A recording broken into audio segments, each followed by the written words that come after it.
అండి. Welcome back to మన ముచ్చట. ఇవాళ మనం జయశంకర్ భూపాల్పల్లి జిల్లాలోని కాళేశ్వరంలో జరుగుతున్న సరస్వతి పుష్కరాలకైతే వచ్చేసాము. ఇక్కడి ప్రాముఖ్యతను మనం ఈ వీడియోలో చూద్దాం.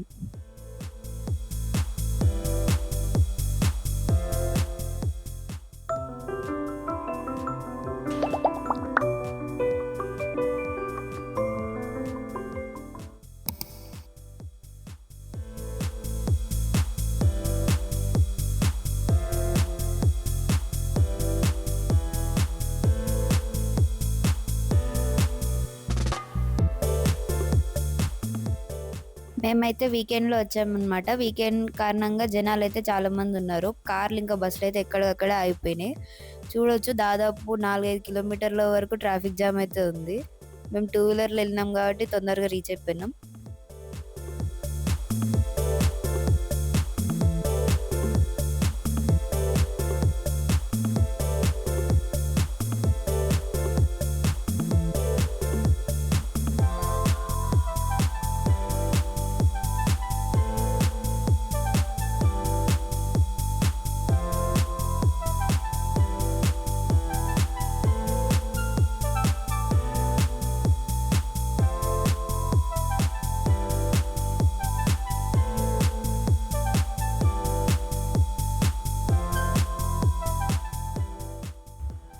ట్రాఫిక్ని అయితే దాటుకొని వచ్చేస్తుంటే ఇక్కడ మనకి ముందు హెలికాప్టర్ అయితే కనిపిస్తుందండి. ఇక్కడ మనకి హెలికాప్టర్ సర్వీస్ కూడా అయితే ఉంది. మనకి 7 మినిట్స్ రైడ్ వచ్చేసి 4500 వరకు అవుతుంది. ఇక్కడ మనం ముందుకి దారిలో చూస్తే మనకి ఇక్కడ అకామిడేషన్ ఫెసిలిటీ కూడా ఉంది. అకామిడేషన్ ఫెసిలిటీకి వచ్చేసి మనకి సపరేట్గా టెంట్ సిటీ అని అయితే అరేంజ్ చేయడం జరిగింది. ఈ టెంట్ సిటీలో అకామిడేషన్ బుక్ చేసుకోవడానికి అయితే ఆన్లైన్ సర్వీస్ అవైలబుల్గా ఉంది. లింక్ మీకు డిస్క్రిప్షన్లో మెన్షన్ చేయడం జరిగింది, చెక్ చేయండి ఒకసారి.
ఇప్పుడు మనం సరస్వతి ఘాట్ వద్ద ఉన్న త్రివేణి సంగమంకి అయితే వచ్చేసామండి. త్రివేణి సంగమంలో ఇక్కడ మనకి గోదావరి, ప్రాణహిత నది అయితే ముఖ్యంగా కలుస్తాయి.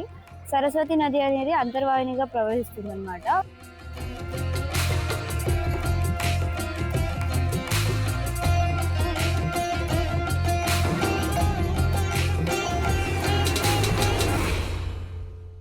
మరిన్ని విషయాలు పంతులు గారిని అడిగి తెలుసుకుందాం. వచ్చాను. శ్రీ గురుభ్యో నమః. నా పేరు అనిల్ కుమార్ స్వామి.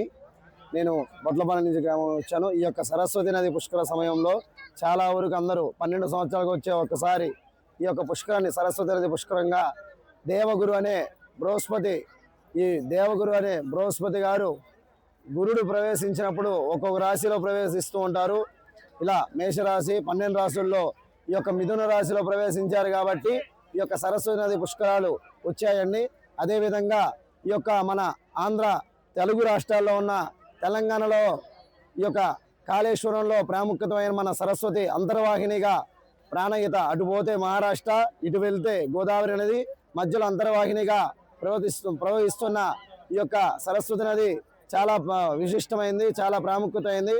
అదేవిధంగా చుట్టుపక్కల ఉన్న ప్రదేశాలు కానీ, చుట్టుపక్కల ఉన్న గ్రామాలు కానీ, మండలాలు కానీ, అదేవిధంగా జిల్లాలు కానీ, ఆంధ్ర తెలుగు రాష్ట్రాలందరూ వస్తున్న ఈ యొక్క స్థాన సంకల్పాలు ఇక్కడ జరిగే కార్యక్రమాలు, పిండ ప్రధాన కార్యక్రమాలు, మూసి వాయినాలు, ఈ యొక్క పుష్కర స్థాన ఫలితం ఏంటంటే మనం పూర్వజన్మలో ఏదన్నా పాపాలు చేసిన ఉంటే ఆ యొక్క పాపాలు ఈ జన్మలో తీరుతాయని ఈ నమ్మకం మన పూర్వంలో చెబుతున్న శాస్త్రజ్ఞులు, మన దేవగురులు. అంటే మన రాశుల నవగ్రహాలు ఉంటాయి, ఆ నవగ్రహాల్లో 5వ స్థానంలో ఉన్న గురుడు, ఆ గురుడు చాలా విశిష్టమైన వాడు. ఆయన ఈ యొక్క ఒక్కొక్క రాశిలో ప్రవేశించినప్పుడు, బృహస్పతిగా ప్రవేశించినప్పుడు పుష్కరం స్టార్ట్ అయింది. అలా 12 సంవత్సరాలకు ఒకసారి వచ్చే పుష్కరాలు, ప్రతి ఏటా ఒక్కొక్క 12 జ్యోతిర్లింగాలు ఎలాగనో అలా 12 పుష్కరాలకి ఒకసారి వచ్చేది 12 సంవత్సరాలకి. ఒక దీపారాధన అనేది లక్ష్మీ స్వరూపంగా భావిస్తారండి. మనం ఈ యొక్క నదీ దేవత సరస్వతి మాత అంటే సాక్షాత్తు చదువుల తల్లి. ఆ యొక్క దీపారాధన ఏంటంటే మనము చాలా దూరం నుంచి వస్తూ ఉంటాం కాబట్టి ఈ యొక్క దీపారాధన వదిలితే మనం కార్తీక మాసంలో దీపదానం ఎలా చేస్తామో అలాగా దీపారాధన చేసి నదిలో వదులుతాం కదా. ఆ దీపానికి ఒక ప్రాముఖ్యత ఉంది. దీపం పరబ్రహ్మ జ్యోతి, దీపం పరాయే పరం జ్యోతి. అంటే దీపంలో ఉన్న బ్రహ్మ విష్ణు మహేశ్వరులు ఆవాహనమై ఉంటారు. అలా 133 కోట్ల దేవతలు ఈ యొక్క నదికి ఆవాహనమవుతారు. అదేవిధంగా పితృదేవతలు ఆవాహనం అవుతారు. అందరి యొక్క ఆవాహనం అయినప్పుడు మనం చేసిన పాప పుణ్యాలన్నీ ఈ యొక్క పుష్కరంలో స్నానం చేయంగా ఫలితం కలిగిద్దని. మహదేవ్పూర్ జైపూర్ శంకర్ భూపల్లి జిల్లాలో వెలిసి ఉన్న కాళేశ్వర్ అనే గ్రామంలో కాళేశ్వరుడు ముత్తేశ్వరుడు అనే దేవాలయంలో ముత్తేశ్వరుడి శివలింగం మీద 2 రంధ్రాలు ఉంటాయి. ఆ రంధ్రాల్లో మనం ఎన్ని నీరు పోసినా ఎప్పటికీ ఇనికిపోకుండా ఉంటాయి. ఆ యొక్క నీరు ఈ యొక్క అంతర్వాహినిగా వెలువడి ఉంటుంది. అందువల్ల దానిని అంతర్వాహిని సరస్వతి మాతగా చాలా మంది కొలుస్తూ ఉంటారు. అదేవిధంగా ఈ యొక్క సరస్వతి నదిని పుష్కరాలుగా జరుపుతూ ఉంటారు. అదేవిధంగా బద్రీనాథ్ గంగోత్రిలో పుట్టిన ఉన్న సరస్వతి గంగాభవాని అమ్మవారు అక్కడి నుంచి ఈ యొక్క మన తెలంగాణ రాష్ట్రానికి రావడం చాలా ప్రాముఖ్యత ఉంది. ఈ యొక్క అంతర్వాహినిగా ప్రవహిస్తుందంటే కాళేశ్వరుడు ముత్తేశ్వరుడుగా ఆ యొక్క లింగంలో ఉన్న నీరు పోస్తుంటే ఆ నీరు ఇక్కడ నదిలో ఏర్పడడం చాలా విశిష్టమైంది.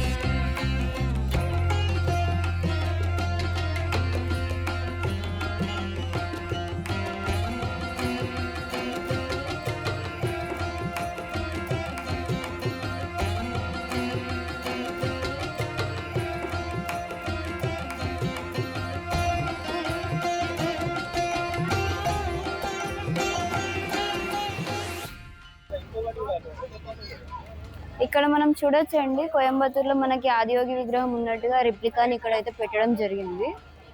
ఇక్కడైతే చాలా మంది ఫొటోస్ అయితే దిగుతున్నారు.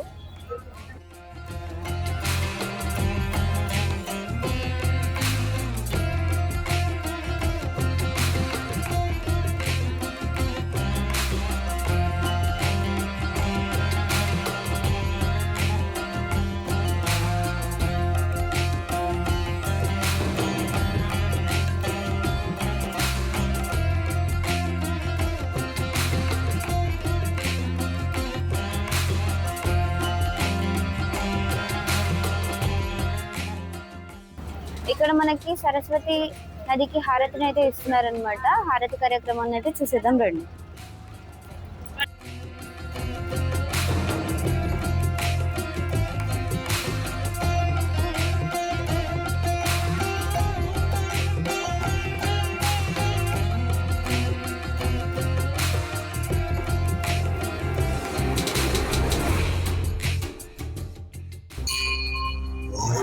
శ్రీ కాళేశ్వరాయ నమః.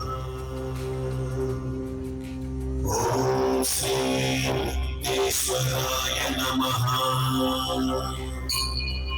ఓం శ్రీ ఈశ్వరాయ నమః. కాశ్యాంతం రణాముక్తి ముక్తీశ్వరం దర్శనాముక్తి. కాశీలో మరణిస్తే మోక్షం లభిస్తుంది. ముక్తీశ్వరుణ్ణి దర్శించినంత మాత్రమే మోక్షం లభిస్తుంది. దీంతో యమధర్మరాజుకు పని లేకుండా పోవడంతో ఇక్కడున్న యమకోణం దగ్గర ఆయన 12 సంవత్సరాలు కఠోరమైన తపస్సు చేశాడు. పరమశివుడు ప్రత్యక్షమైతే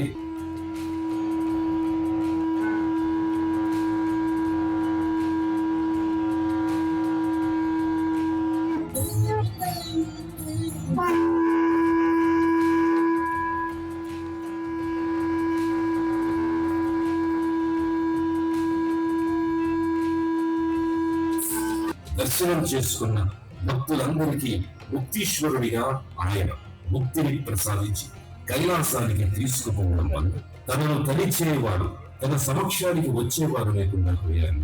యముడు తన తోడు వెళ్ళబోసుకున్నాడు. సమవర్తి మొరవిని కాళేశ్వర క్షేత్రంలో ముక్తీశ్వరుడిగా ఉన్న తన లింగం పక్కనే మరో లింగ ప్రతిష్టాపన చేసి యముణ్ణి కాళేశ్వరుడిగా ఎవరైతే ముందు పూజించి తర్వాత తనను పూజిస్తారో వారికి మోక్షాన్ని ప్రసాదిస్తానని భోళాశంకరుడు వరమిస్తాడు. అందుకే ఈ క్షేత్రంలో ఒకే పాలవట్టం మీద 2 శివలింగాలు వెలిసాయి. మొదట కాళేశ్వరుణ్ణి దర్శించిన తరువాత ముక్తీశ్వరుణ్ణి దర్శిస్తారు.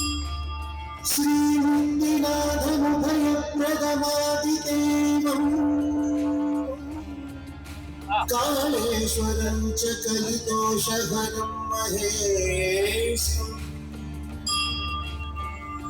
వందేహం ఆర్తజన శోకహరం దయాళు ఆయుర్యశోధనముతాభయ ముక్తికామః కాళేశ్వర నివాసో వా కాళేశ్వర నిరీక్షణం కాళేశ్వరస్య స్మరణం సర్వపాప ప్రణాశనం.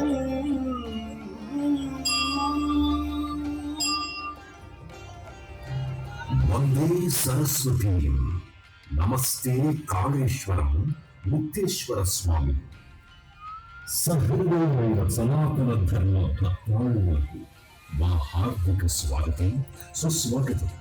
మన తెలంగాణ రాష్ట్రంలోని జయశంకర్ భూపాలపల్లి జిల్లా కాళేశ్వరంలో కాళేశ్వర ముక్తేశ్వర స్వామి సన్నిధిలో మే 15 నుంచి 26 వరకు 12 రోజుల పాటు సరస్వతి నది పుష్కరాలు అంగరంగ వైభవంగా జరగనున్నాయి. గోదావరి ప్రాణహితలతో కలిసి సరస్వతి ఇక్కడ అంతర్వాహినిగా ప్రవహిస్తుంది.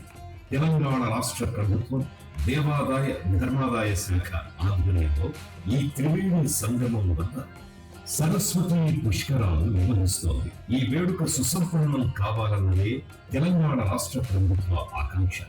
ఆ జ్ఞానదాయునికి వాగేశ్వరికి మనసా వాచా కర్మణ మనస్సు నర్పిస్తూ స్తుతిస్తూ మన ఈ సుస్వర సంగీత సాహితీ స్రవంతిని ప్రారంభిద్దాం.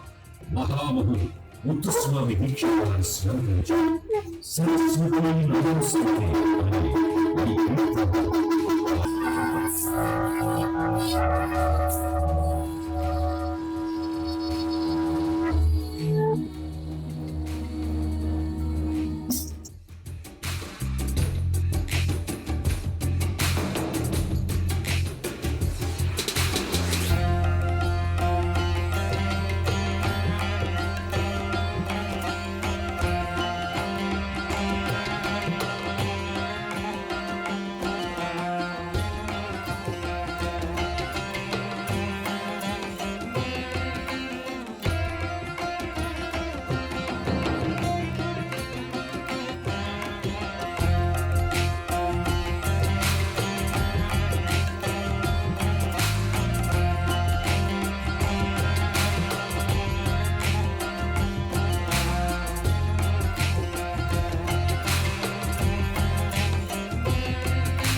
ఓం నమః మారా హారా మహాదేవ్ శంభో.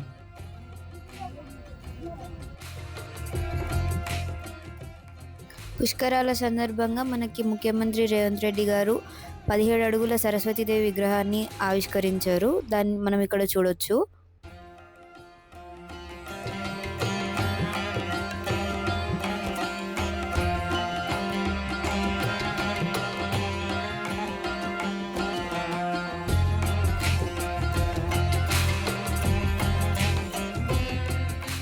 కార్యక్రమం ముగించుకొని పక్కనే ఉన్న కాళేశ్వర ముక్తేశ్వర ఆలయానికి అయితే వచ్చామండి. దర్శనం చేసుకొని వచ్చేద్దాం పదండి. పుష్కరాల సమయం కాబట్టి ఇక్కడ జనాల రద్దీ అయితే చాలా ఉందన్నమాట. మనకి దర్శనానికి అయితే చాలా లేట్ అయిపోయింది. మా దర్శనం అయితే అయిపోయింది. ఇక్కడ మనకి దర్శనం వచ్చేసి రాత్రి 10 వరకు అయితే జరుపుకోవచ్చు. ఇక్కడ మనము లడ్డు కౌంటర్లు, పులిహోర కౌంటర్, ఏదైతే ప్రసాదం కౌంటర్ ఉంటాయో అక్కడికి వెళ్ళినట్లయితే కౌంటర్లు అయితే టోటల్లీ క్లోజ్ చేసేసి ఉన్నాయన్నమాట. ఫెసిలిటీస్ ఏం సరిగా అనిపించట్లేదు. ఆల్సో ఇక్కడ వాష్రూమ్స్ అండ్ ఆల్ ఫెసిలిటీస్ కూడా సరిగా లేవు. బోర్డు మీద ఒక రేట్లు ఉన్నాయి, వాళ్ళు చెప్పేది ఒక రేట్ ఉంది. లైక్ 500 10 అని ఎక్స్ట్రా ఛార్జ్ చేస్తున్నారు అనమాట జనాల్ని చూసి.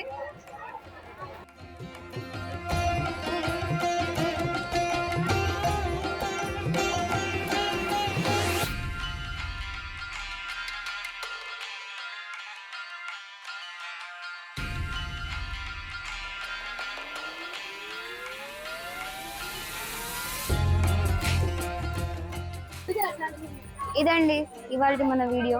చూసారు కదా ఆలయ విశేషాలు మరియు పుష్కరాల ప్రాముఖ్యత.